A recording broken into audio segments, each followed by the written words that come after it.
ये हमारे मुकद्दर है कि हम घर पे होते तो यहाँ ना होते, और जब यहाँ आ गए तो नबी के दामन में।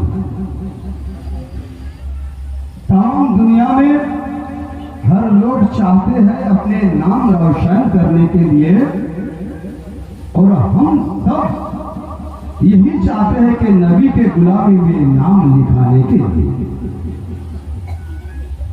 আমি গর্বিত, আমি আনন্দিত। আমি